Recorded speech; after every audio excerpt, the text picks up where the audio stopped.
que ha anunciado el ciudadano presidente Peña Nieto y que el día de hoy en algún medio nacional sale una entrevista del ciudadano secretario de la Zagarpa, Enrique Martínez y Martínez, donde plantea que los ejes fundamentales de la propuesta de Peña Nieto para la reforma al campo se sostienen en tres ejes: el tránsito de la propiedad social a la propiedad privada, la asociación de los pequeños productores y la producción de insumos en el país.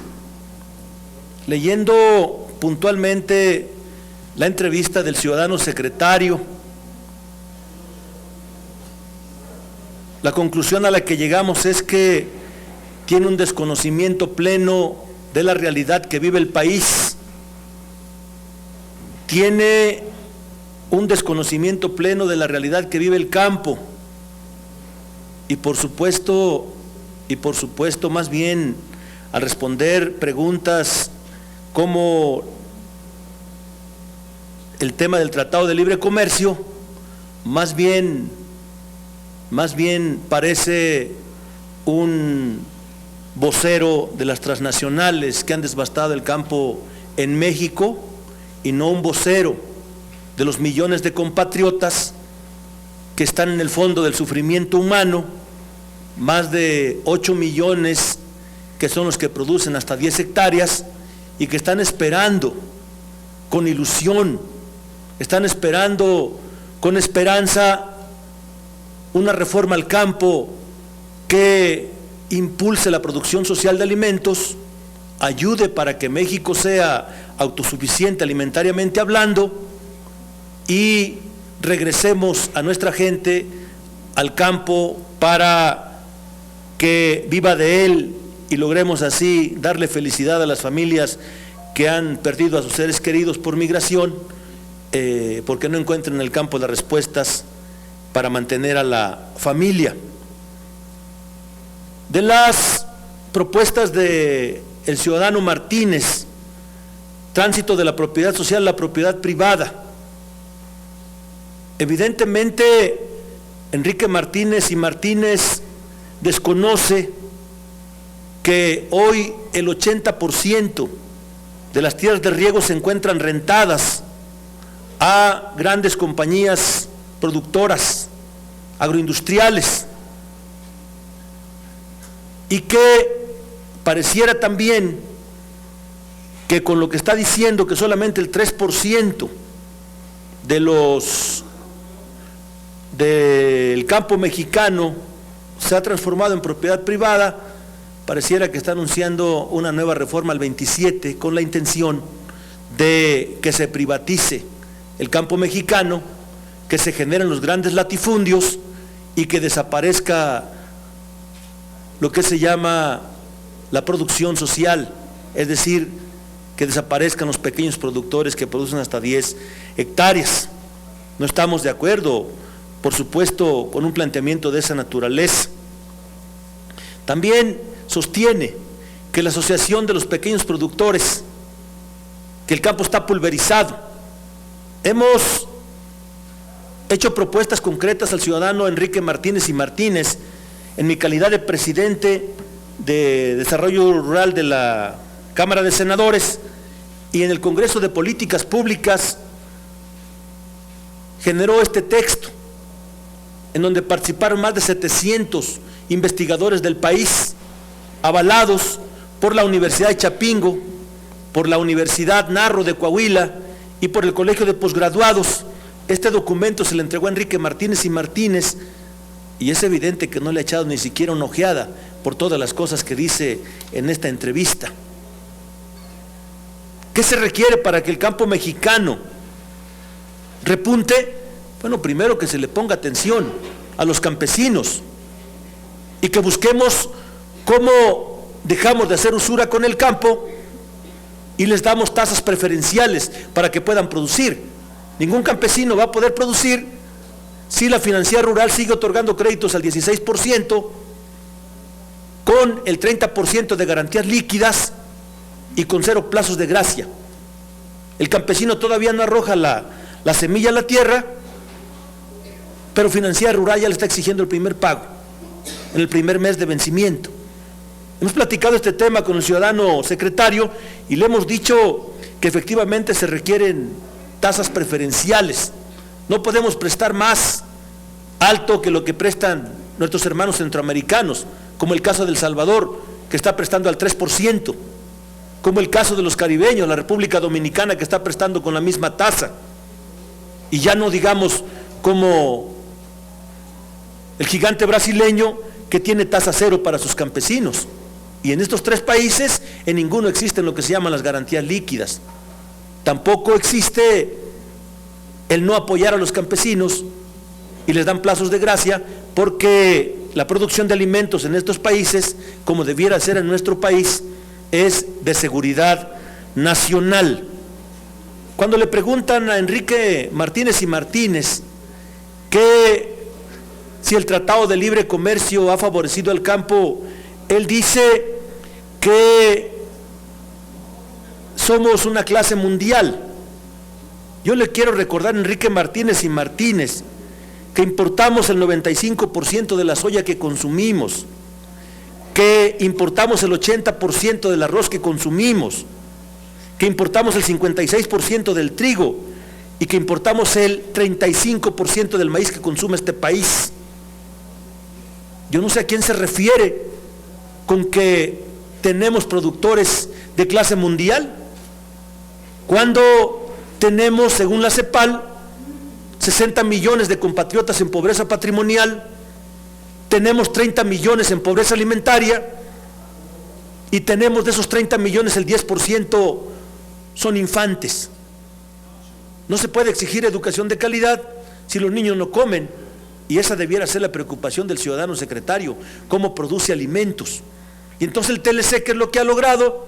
Pues desbastar al campo mexicano a tal grado que antes de la firma del Tratado de Libre Comercio importábamos 223,000 toneladas de maíz en 1993.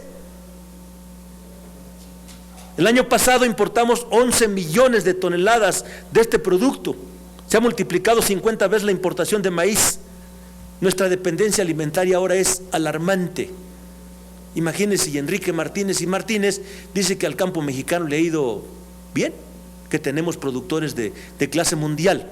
Cuando le preguntan que si hay una oportunidad o alguna oportunidad con las nevadas que ha tenido Estados Unidos, evidentemente desconoce cómo produce Estados Unidos y más bien cantinflea porque, imagínense, textualmente dice, cuando le preguntan de este asunto mucho, nos abren una gran oportunidad y nos generan un problema que tenemos que prever. En eso estoy en este momento. Qué gran respuesta para el pueblo de México ante un problema tan importante, con la pregunta que le están realizando. Y luego dice que México va a ayudar a Estados Unidos ahorita que puede tener esa crisis alimentaria. Si estamos dando datos concretos de la dependencia alimentaria que tenemos en soya, que tenemos en arroz, que tenemos en maíz, los principales productos que consume este país, y ahora Enrique Martínez, que ante la crisis que puede venir por las nevadas y las heladas en Estados Unidos, México va a ser su gran soporte para superar el problema.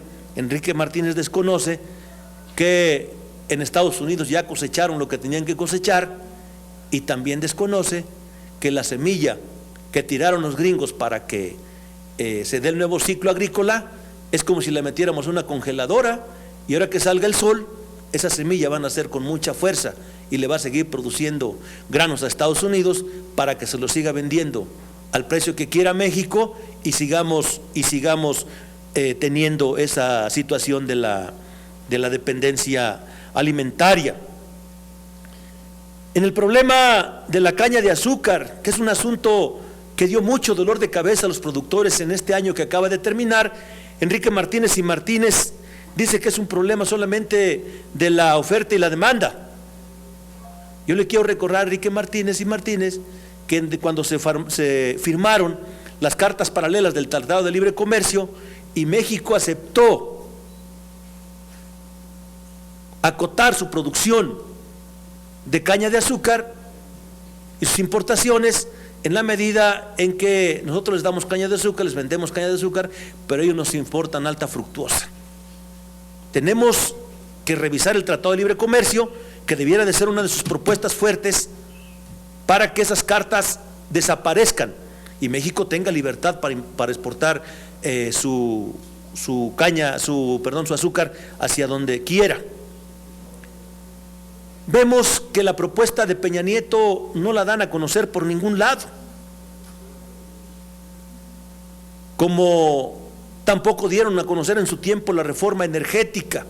Y sí nos preocupa que de repente lleguen al Senado de la República o a la Cámara de Diputados los mamotretos de una reforma al campo que no conozca a nadie y que aprovechen su mayoría mecánica para imponerle una reforma al campo que suma más en la desesperanza, en la pobreza y en el fondo del sufrimiento humano a esos más de 60 compatriotas que hoy se encuentran en la pobreza patrimonial, y que deje sin comer cuando menos una vez al día a los 30 millones que están en pobreza alimentaria. Pareciera, por eso decía de inicio que Enrique Martínez más bien parece un vocero de las transnacionales y un vocero de la desesperanza para el campo mexicano. ¿Qué se requiere antes de iniciar la reforma al campo? Primero, que el Ejecutivo Federal haga pública su propuesta, que la dé a conocer al país, que la mande al Legislativo para que la revisemos, y estamos haciendo una propuesta de que se genere una mesa de diálogo en donde participen las organizaciones campesinas, en donde participen los verdaderos conocedores del tema del campo.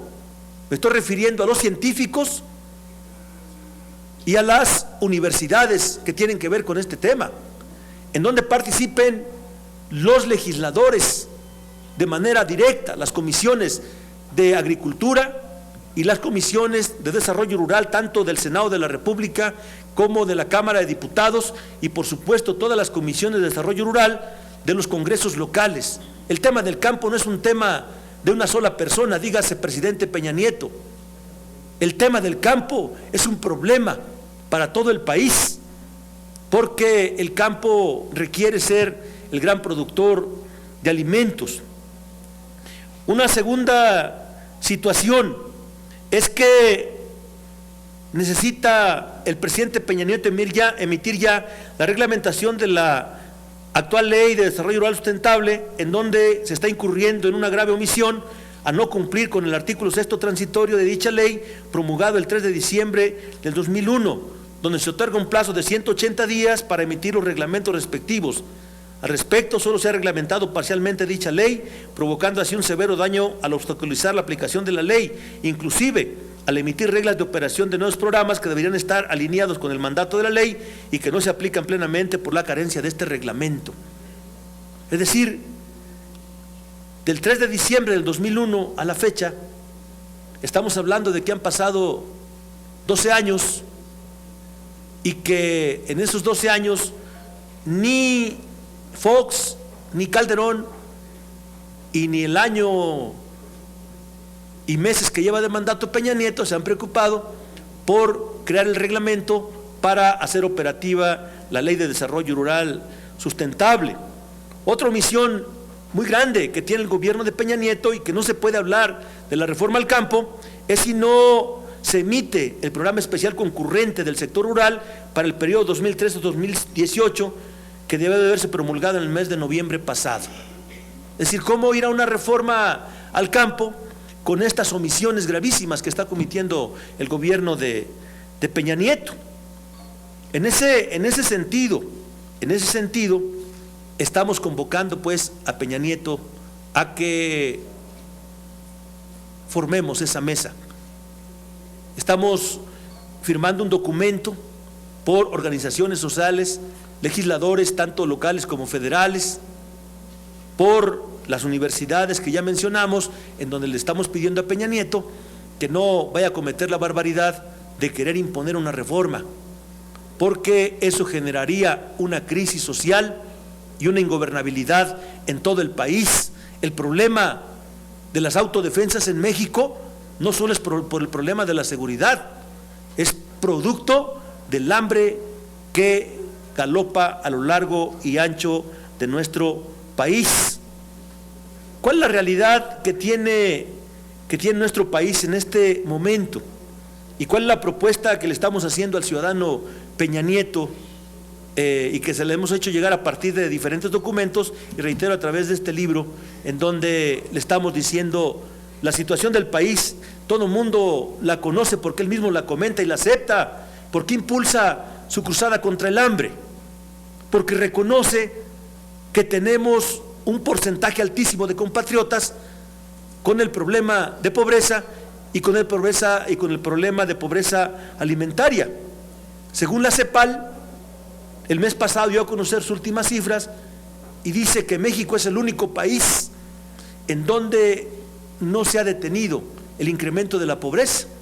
Y la propia CEPAL señala que son 60 millones de compatriotas que están en pobreza patrimonial y 30 millones en pobreza alimentaria, y que de esos 30 millones, aproximadamente 20 o 22 millones están en el campo, es decir, en el área rural, justamente ahí donde se producen los alimentos, que tenemos una dependencia alimentaria que ahora llega a los 30,000 millones de dólares anuales en importaciones, cantidad que es superior a todo el presupuesto destinado al campo en 2014, en un 11%. Es decir, en comprar alimentos estamos gastando más de lo que le estamos invirtiendo al campo en México para este año. Es una situación dramática. En la atención a la desnutrición y la obesidad, ya que ahora ocupamos el nada honroso primer lugar en obesidad en el mundo, sentenciando las esperanzas y el futuro de más de 3 millones de niños a ser adultos obesos, diabéticos, hipertensos y dependientes, a hipotecar el presupuesto de salud para atender solo las enfermedades causadas por esta deficiente alimentación, como es la insuficiencia renal. En abril se realizó el Congreso para el Campo, en donde resaltan 16 puntos fundamentales. 1. Democratizar la producción del campo, garantizando la soberanía alimentaria. 2. Un establecimiento de un programa nacional alimentario. 3. Un presupuesto creciente y multianual a partir de una profunda reorientación del programa especial concurrente, el PEC. Integrar una sola banca de desarrollo para el campo, AFIRA, Financiera Rural, FOSIR y FIRCO. En serio, ningún campesino puede acceder al crédito con el 16% de intereses al año, con 0 plazos de gracia y con el 30% de garantías líquidas. Por eso estamos haciendo esta propuesta de que existe una banca de desarrollo para el campo, pero ahora en la reforma financiera el gobierno de Peña Nieto se negó a ello. Ellos quieren seguir haciendo usura con el campo y quieren seguir empobreciendo a los campesinos de México. Crear un seguro universal para el campo, el fomento a la agricultura y economía familiar campesina indígena. Decirles que en el mes de noviembre, estuvimos en la Organización de las Naciones Unidas en mi calidad de presidente de la Comisión de Desarrollo Rural para asistir a la declaratoria de que el 2014 sea el año de la agricultura familiar, una forma de impulsar la producción que el gobierno mexicano se niega a impulsar. Le pedimos al ciudadano representante de la FAO en todo el mundo a que hablara con el presidente Peña Nieto y le dijera que México requiere impulsar la agricultura familiar como una de las alternativas para acabar con el hambre en México. Se requiere el fomento al desarrollo y preservación de nuestros recursos genéticos y nuestra biodiversidad, un profundo reordenamiento de los mercados agroalimentarios, fortalecimiento de la propiedad social, una política de protección al agua, contar con un padrón de productores que considere ubicación, extensión, tipo de producción mínimamente. Es increíble, pero es real. ¿Por qué los apoyos de Zagarpa, de Sedatu, de Sedesol no se direccionan? Porque no tenemos un padrón real de beneficiarios. Le estamos proponiendo en el documento que le estamos mandando a Peña Nieto donde le pedimos la mesa de diálogo con todas las organizaciones, legisladores, para impulsar la reforma al campo, que necesitamos tener un padrón para saber cuántos son, quiénes son, en dónde están, cuántas hectáreas producen y qué producto es el que producen. En todo el mundo en donde la agricultura verdaderamente se ha desarrollado, este padrón existe de manera normal, está digitalizado y solo basta aplicar una tecla para conocer la situación del campesino que se encuentra en el último rincón de cualquiera de esos países. Sí se requiere un nuevo acuerdo internacional que supere el capítulo agropecuario del Tratado de Libre Comercio, por lo que ya hemos señalado, por un acuerdo migratorio con Estados Unidos. Imagínense, le preguntan al señor Enrique Martínez y Martínez que si el campo no ha generado migración. Él dice que no, cuando tenemos 12 millones de compatriotas solamente en Estados Unidos. ¿Y de dónde salen? Principalmente de esos 20 millones que no han encontrado cómo mantener a su familia en el campo. Y el Señor dice que no tenemos ese problema. Necesitamos garantizar la seguridad en el campo, publicar los reglamentos de ley del desarrollo rural sustentable y aprobar la ley reglamentaria del derecho a la alimentación. También dice que él dice que no es necesario un pacto rural para el campo. No, porque ellos, especialmente él y Peña Nieto, siguen gobernando a la antigüita. ¿Y cuál es la antigüita? Bueno, en donde el presidente aplica el autoritarismo, sin conocimiento de causa, hace políticas públicas de ocurrencia, y por eso la situación del país se encuentra como se encuentra.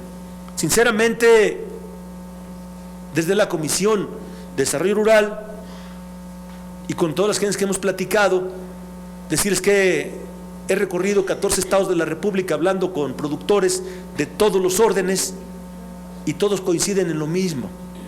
Se necesita un gran pacto rural para eliminar la desesperanza, para eliminar la pobreza, para eliminar la situación complicada que viven los pobres de México.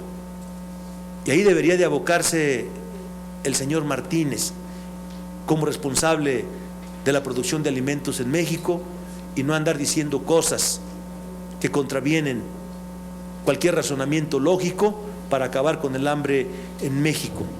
Estas son las acciones concretas que le estamos proponiendo al ciudadano presidente y reitero sinceramente, esperemos que las tome en cuenta y que si él pretende hacer una imposición en la reforma al campo como lo hizo en la reforma energética,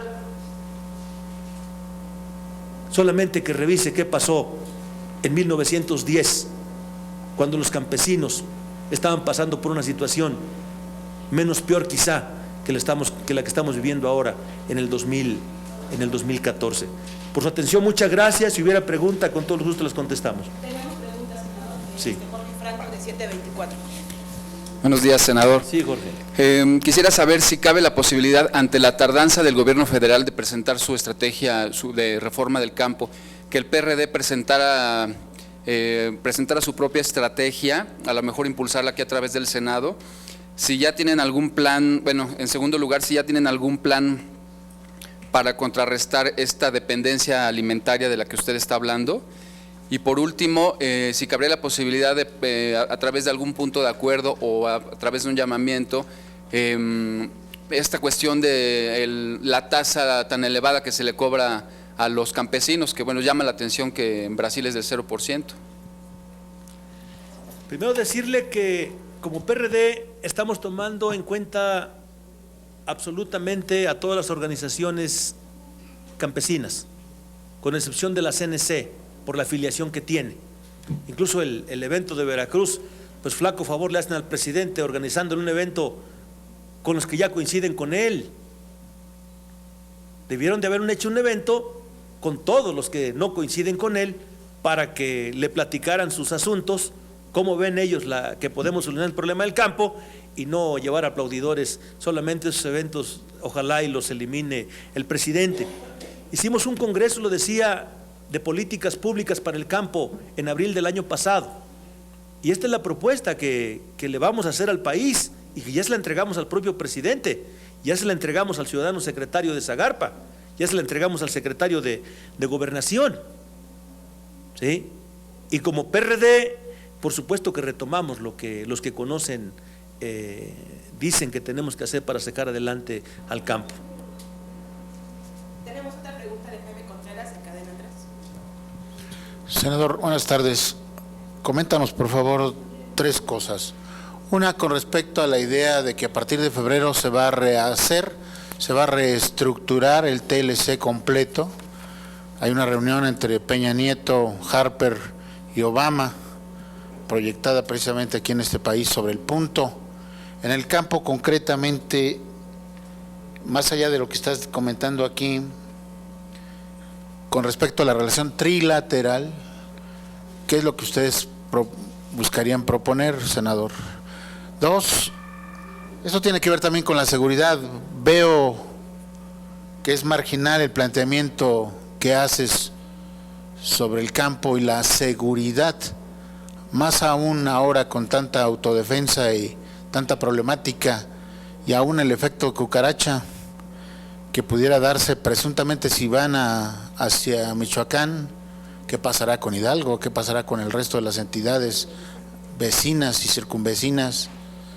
Y sobre todo, ¿qué es lo que va a ocurrir con el campo de por sí deteriorado, con gente que por la precariedad de sus ingresos pues tiene que, porque no es otra palabra, tiene que sembrar, obligada o no obligadamente, estupefacientes, bueno, amapola, etcétera?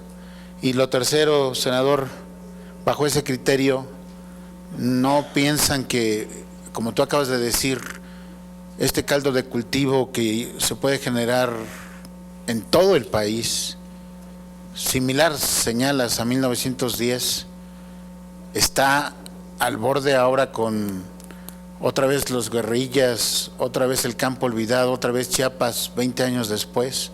¿No hay ahí un brote de violencia que subestima la Federación? Sí, primero en el tema del TLC,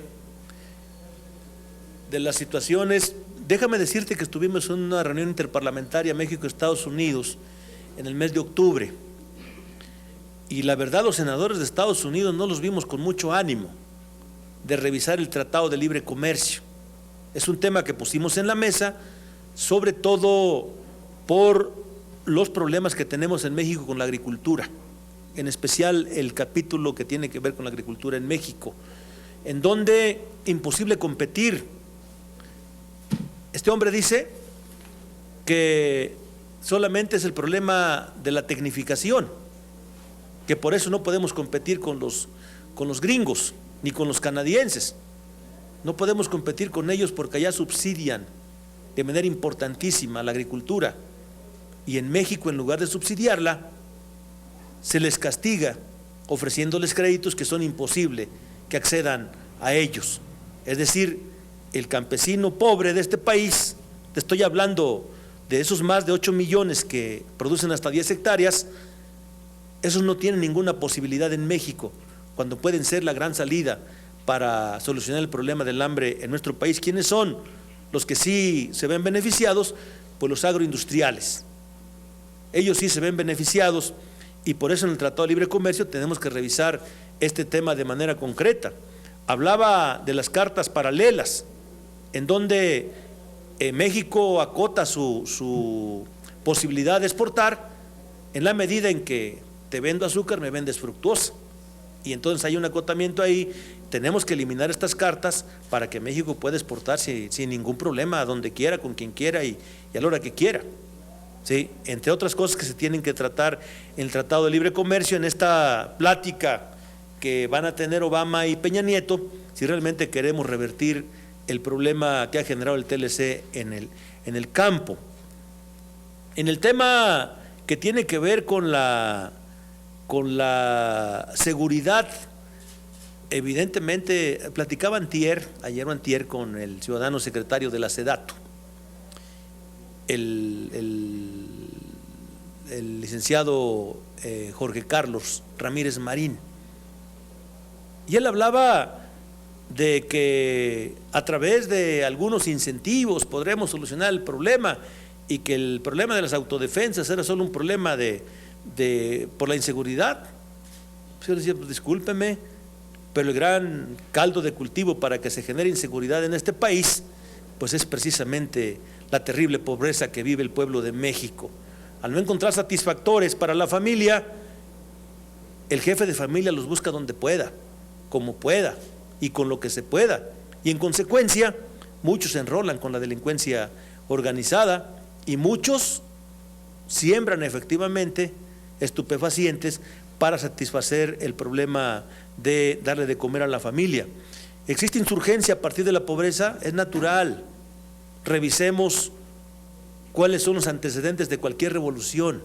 La que usted me diga, principalmente es el problema de la insatisfacción de los satisfactores más elementales, como es la comida, de los pueblos.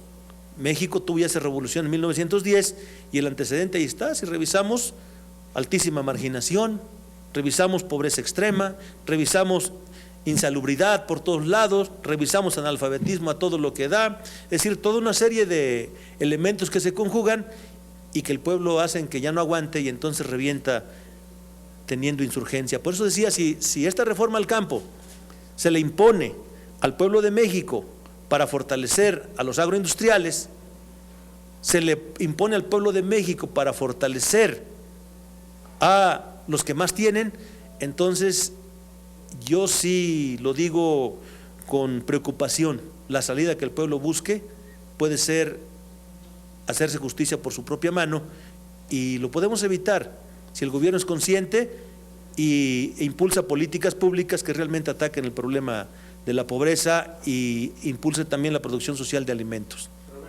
Senador, nada más para puntualizar,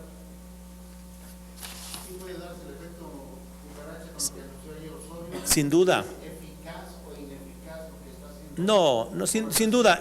Mientras ellos no entiendan que lo que está generando el conflicto no solo la presión de la delincuencia organizada, el conflicto lo está generando los millones de hambrientos que tenemos en este país y que quieren comer y que buscan una satisfacción. Por eso la delincuencia organizada tiene gente que se presta a eso. Y si se meten a Michoacán, van a contaminar más Guerrero, van a contaminar Oaxaca, van a contaminar Chiapas. En Morelos, yo soy de Morelos, ya tenemos autodefensas, pero no solo es por el problema de la inseguridad, reitero, es por el problema del hambre. En México tenemos de 1.700.000 habitantes, tenemos 360.000 morelenses en pobreza alimentaria, imagínate la cifra, casi un tercio de la población en pobreza alimentaria, en un estado tan pequeño. ¿Qué genera eso? Enojo de las personas porque no tienen para darle de comer a la familia. Y el efecto cucaracha se va a dar, y mientras ellos sigan atacando violencia con violencia y no atiendan el problema de cómo resolver la pobreza, pues seguirán siendo esfuerzos inútiles los que haga el gobierno federal. Muchísimas gracias, compañeros de la prensa.